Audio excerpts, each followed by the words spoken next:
สถานีวิทยุสรานรม AM 1575การทูตเพื่อประชาชนเพื่อไทยก้าวไกลทันโลก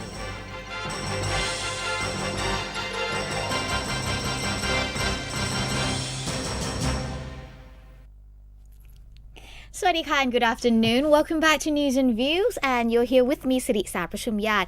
The show is usually on air from 6 to 6:30 p.m. on the 1575 gigahertz on the radio, of course, as well as on the webpage, sarandrom.mfa.go.th.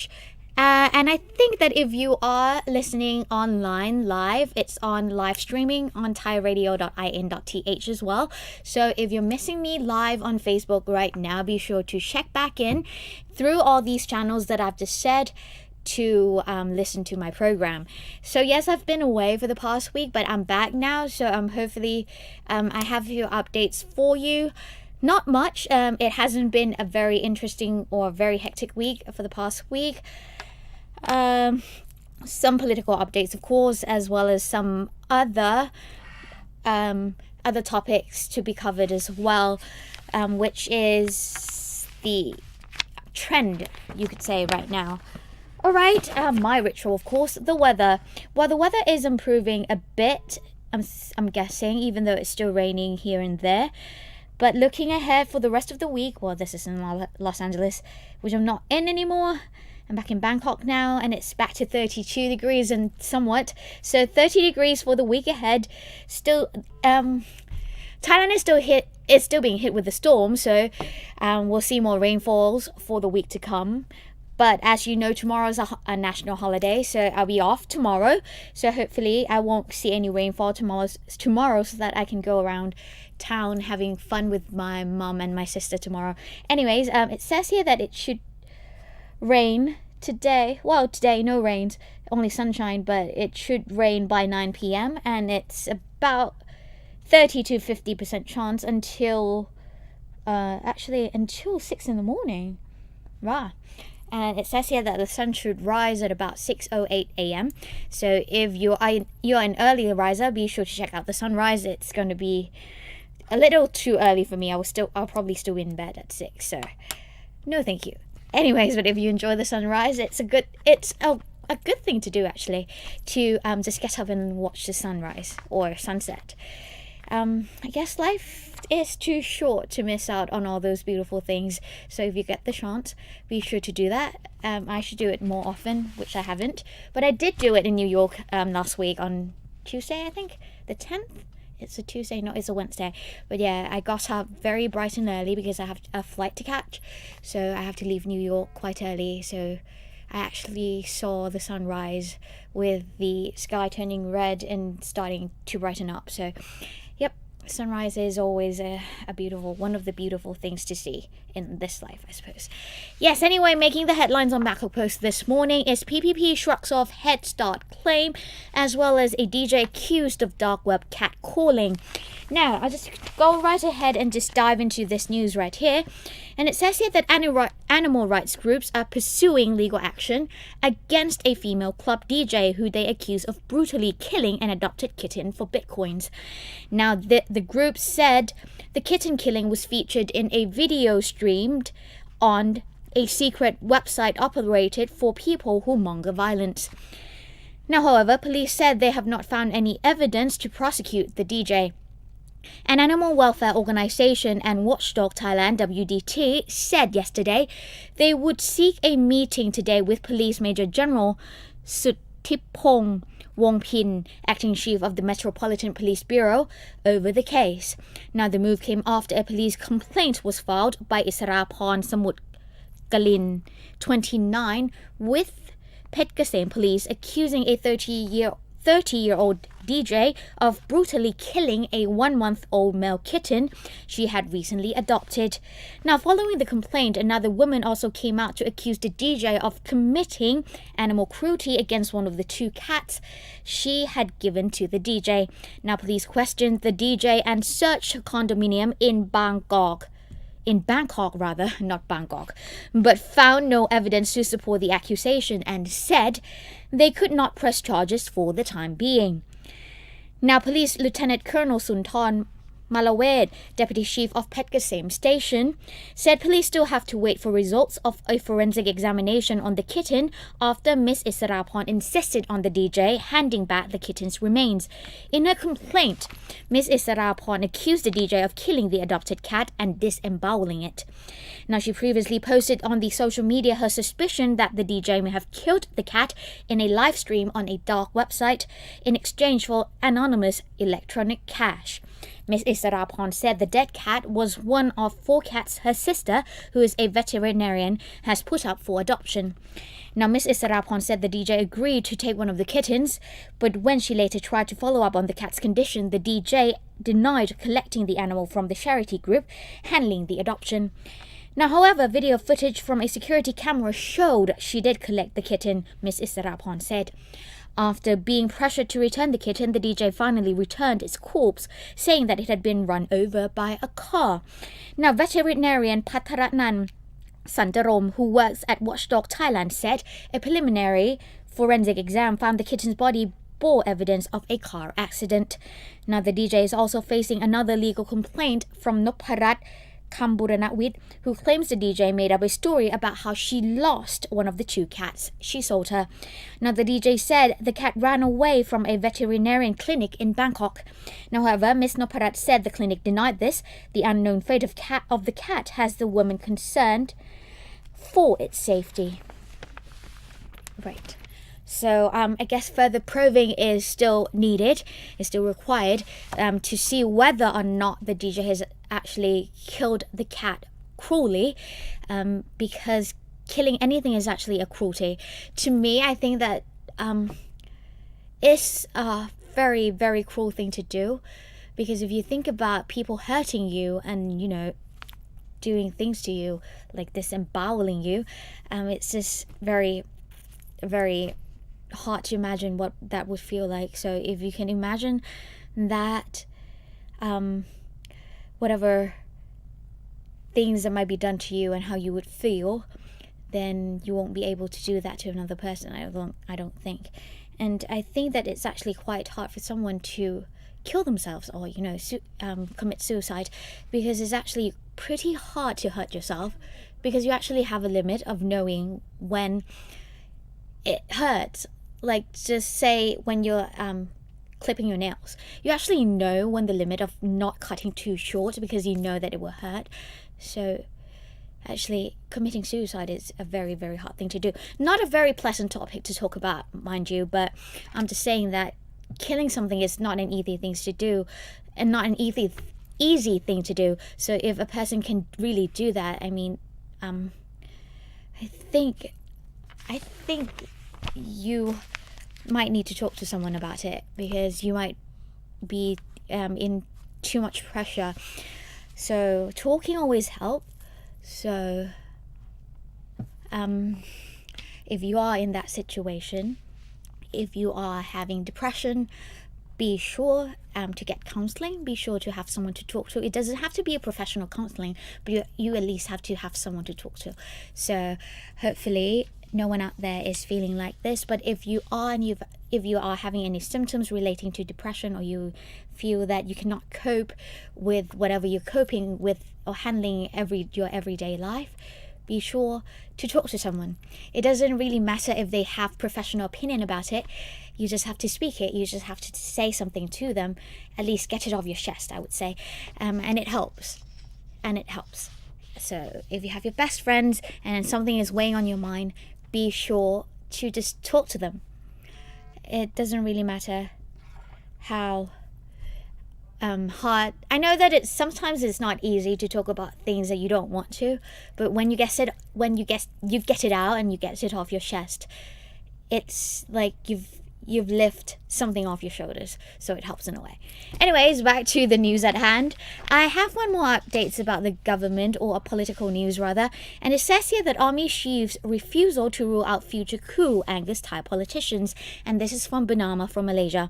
Now, Thailand will be going to the polls February next year as promised by the government, but the mood leading up to the eagerly anticipated election was somewhat soured by a remark made by the newly appointed Army Chief, General Apirat Kongsompong. Now, his statement last week, refusing to rule out any future coup by the military to silence political turmoil, has drawn scathing rebuttal from politicians who are clearly alarmed by his stance, and the election after more than 4 years of military rule drew closer. Now, if politics does not create riots, nothing will happen. Nothing, or rather the coup will happen, said the army chief when asked by reporters during his first Meet the Media session, since assuming the power post early this month from his predecessor, General Cherlimshai Sittisat. Now, his frank comments on future coups had clearly spooked anti-military activists and politicians in the country who placed great hope for Thailand's return to democratic path with the scheduled general election early next year.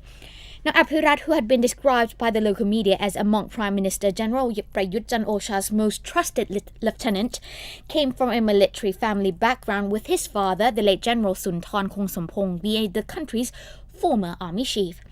Now, in 1991, his late father led the military in a coup to depose Prime Minister Chathai Chunhawan's government, which sparked worries among politicians whether he would take the same road as his late father when confronted with political upheavals. Now, the local media also alleged that Apirat played a major role during the 2014 coup while he was the commander of the 1st Division's King's Guard, a vital army unit based in Bangkok.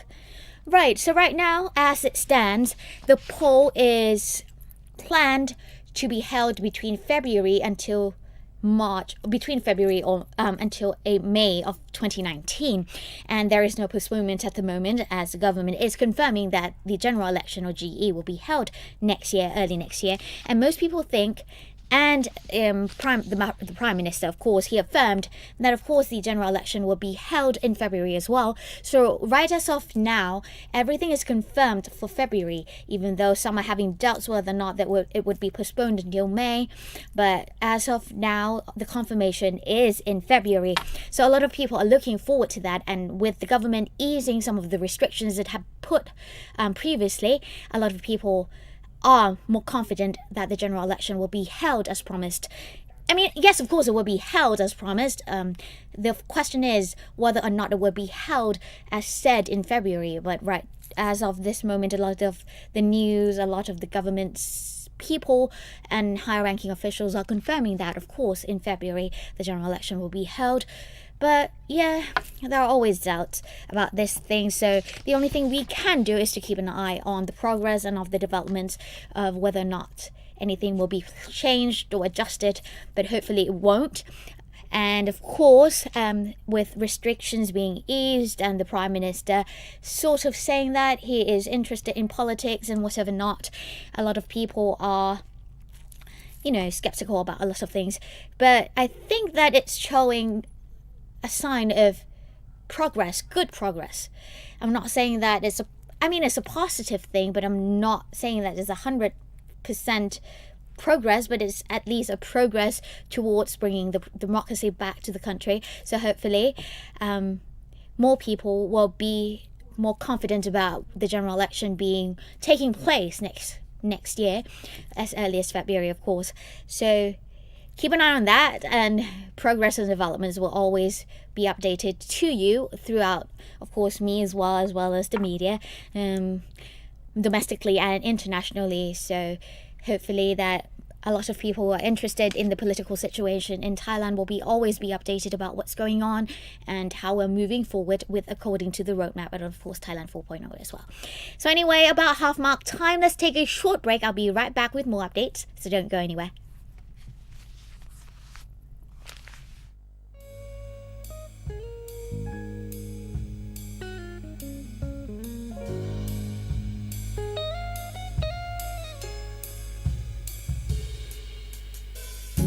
Sunday morning, rain is falling.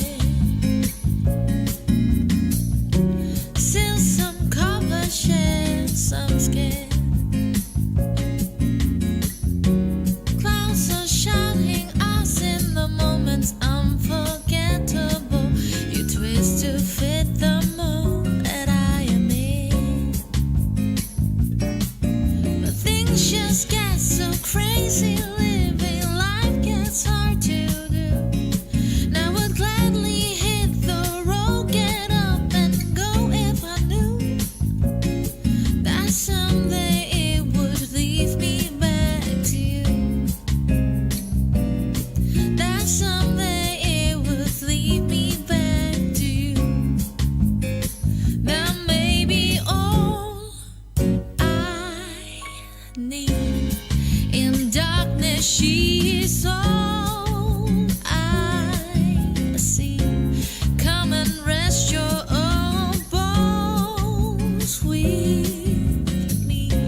sweat like branches in a storm.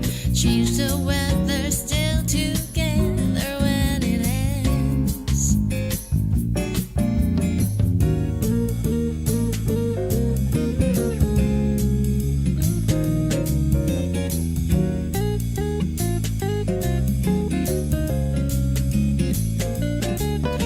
All I need in darkness, she is all I say. Come and rest your bones with me. Driving slow on Sunday morning, and I'll never want to leave. That may be all I need.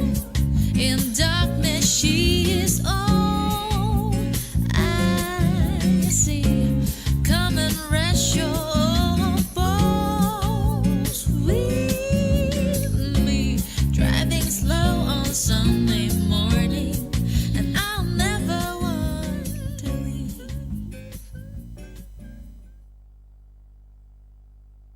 Alright, welcome back to the second half of the show. I have 11 minutes and 53 seconds left.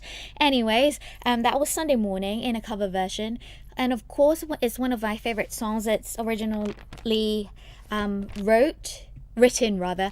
and sung by Maroon 5, Adam Levine, of course. Oh, he is just, dreamy. But anyways, it's one of my favorite songs of all times, and I usually sing it as just because I just like to sing it, and I just like the lyrics of it and the meanings of it. So if you haven't listened to the original version, which I doubt it, be sure to go and listen to it. Anyways, some updates. I just found out that Duchess Meghan Markle was actually pregnant, as it says here. So congratulations to Prince Harry, of course, and his wife, Duchess Meghan. Hopefully it's a full and happy family now. And there's also a pictures of Prince Harry looking so much like Prince Philip's when he was actually Philip when he was actually younger. So that's on quite a lot of the entertainment media outlets as well. So if you are trying to see how he looks like, or what Prince Harry looked like right now in his uniform, or whether or not he looks similar to his grandfather or not, be sure to check out all the outlets right there, as well as on e-online, Daily Mail UK. I think it's on most of the entertainment news that he looks very, very much like his grandfather, Prince Philip. Also, Facebook got sued again for video viewing figures.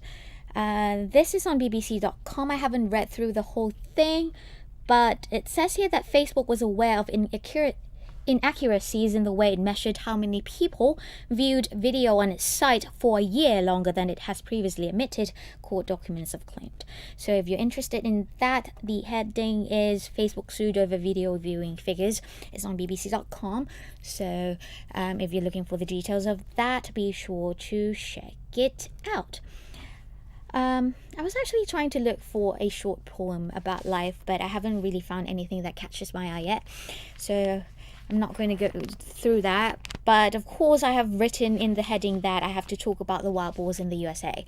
So yes, last week I was in the United States with the Wild Boar youth football team, of course, the 13 youth, or 13 teenagers who were stuck in a cave in Chiang Rai province for about 10 days. And they were miraculously rescued out with, of course, one sacrifice of Jasam, or they call him Jasam right now, and he's one of the Navy SEALs who actually died during the operation trying to rescue the boys out.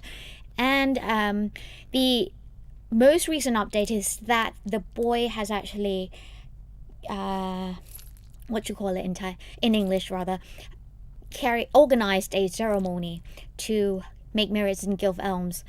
100 days ceremony, actually, 100-day anniversary ceremony to give alms and make merits for Jasam and for his sacrifice and for what he has done for them. So yes, last week I was in the States. I arrived in New York on the 8th because there was actually an award giving ceremony from the Asia Society which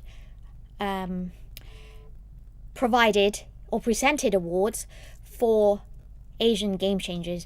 Now, game changers is those who has brought inspiration, life-changing events, life-changing moments to those around them. And the governor of Payao, who was governor of Chiang Rai and who was the commander of the rescue operation center, was there to receive the award on behalf of all those who have put in their efforts and support to help the boys out.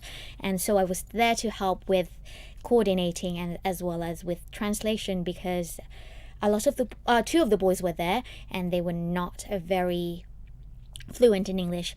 One of the boys were Adun. Nong Adun was actually can understand some English, but coach, he is not very fluent in English, so he cannot really understand anything that was said, so I was there to help them. So the awards was given on the 9th, and it's focused on Asia, so it's Asian Game Changer. So it was given to those who is from Asian descent, who live in the US, or is from other countries from the Asia Pacific region. So there were many awards, about 7 awards were given to people from, of course, Thailand, from India, Afghanistan, if I remember correctly, as well as I don't remember other people. Nepal as well. She was a runner and she ran 60 kilometers on the hill. So a lot of things were given. About 7 awards were given to the Asian Game Changer. And then the 10th we flew out to LA, so I brought the boys with me to meet up with all the rest. But the boys were actually in Argentina before that. So they spent about 5 days in Argentina to attend the opening ceremony of the Olympic Youth Games, or Youth Olympics rather. And they were there for the opening ceremony and they were warmly welcomed, of course.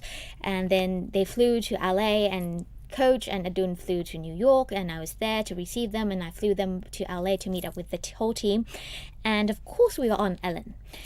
We were invited to be on Ellen, and I was of course the translator on Ellen for the whole team, and they met one of their famous or favorite rather football superstar, of course, superstars, Zlatan Ibrahimovic. So they were very excited because they didn't actually know that he was going to be on the show, but of course it was a surprise for them, and I think they had a blast. So we spent about 3 days in LA, where they met a lot of Thai people who wanted to say hi and wanted to welcome them to, of course, to the USA, to America, and we were facilitated by the Consul General in Los Angeles as well. So of course it's a new experience for the boys, and I'm happy that they got the chance to go and see a lot of things, because as you know, many of the boys just is not from the capital. Of course, they're from Chiang Rai, and they're not actually in the main district, but actually in Masai. So there is a lot of things they haven't seen, and it's their first time flying as well. Even though it's a long flight, they still enjoyed the experience, and it broadened their horizons. And I'm hoping that this will give them a good experience of what the world is like, and that they see how big it is, and that how many people love them. It's actually the whole world who was cheering for them, who was giving them love, who was supporting them. And as they have all realized, they said that because of the love and support that were given to them, they feel like they are sons and nephews of all the people around the world. And in what they're trying to do right now, they're trying to be good boys, good citizens, and that they wanted to give back to the world community by giving love, hope, and of course assistance to those in need when they grow older and in the future. So that's kind of stuck with me when I was actually interviewing talking to them and interviewing with them, and of course translating for them. So they're good boys, and I'm glad that they had fun and they enjoyed themselves and they had this experience to go see the world. Of course, not many people are as fortunate, so I'm happy for them. Anyways, 3 minutes to go. I have some updates from the ministry, which I think I can only fit one in, but the reason the most recent news is that Vice President and Minister of Foreign Affairs of Panama pay an official visit to Thailand. At the invitation of His Excellency Mr. Don Pramatwinai, Minister of Foreign Affairs of Thailand, Her Excellency, Mrs. Isabel de St. Malo de Alvarado, Vice President and Minister of Foreign Affairs of Panama, has paid an official visit to the Kingdom of Thailand as guest of the Ministry of Foreign Affairs on October 22nd, 2018. Now, on 22nd October, the Vice President and Minister of Foreign Affairs of Panama had paid a courtesy call on His Excellency General Prayut Chan-o-cha, Prime Minister of Thailand, at the Government House, followed by bilateral meetings with the Minister of Foreign Affairs and the Minister of Transport of Thailand, respectively. In the evening, the Thai Foreign Minister has hosted a dinner in honor of Her Excellency Mrs. Isabel de St. Malo de Alvarado and her delegation. Now, given that both countries are known as important logistics hubs of Southeast Asia and the Western Hemisphere, the visit will provide an opportunity for both sides to discuss ways and means to better enhance trade and investment. This includes an exchange of information on the benefits and cost-effectiveness of the recently completed extension of the Panama Canal, where larger ships can pass through, resulting in lower costs in the transportation of goods. Moreover, Thailand can learn from Panama's experience in establishing its special economic zones, colon-free zone, which can be applied to Thailand's Eastern Economic Corridor Project, or EEC. Now, during this visit, the Vice President and Minister of Foreign Affairs of Panama had also met with representatives of the Thai private sector at a seminar on trade and investment opportunities in Panama under the topic of Panama, the Great Connection. Now, Thailand is pleased that the Vice President and Minister of Foreign Affairs of Panama's visits marks the highest levels of visits since the establishment of diplomatic relations between Thailand and Panama in 1982. Okay. Right, running out of time again, as I always do. So, leaving today with fun facts. Ancient Greeks came up with the idea of Cyclops after they found a fossil of a mammoth and had no idea what it was. Cyclops, mammoth. No similarity there, but who knows? Whatever. Anyways, just fun facts. And of course, ending quotes. This is from Winnie the Pooh, and I love Pooh. A little consideration, a little thought for others makes all the difference. And Eeyore said this, and he is so right. So be sure to have a little consideration, more consideration for other people, and you can live a happy life. Anyways, 30 seconds. That's it. If you have any comments, be sure to write to me. I am Siditsa Prashumyad. The address is 443 Rama 6 Road, Ratchathewi District, Bangkok 10400, Thailand. And of course, be sure to listen to my program, as it will be a rerun today at 6 to 6:30. And that's it. I'll see you next week. Have a great week and enjoy the holidays tomorrow. Bye ค่ะ สวัสดีค่ะ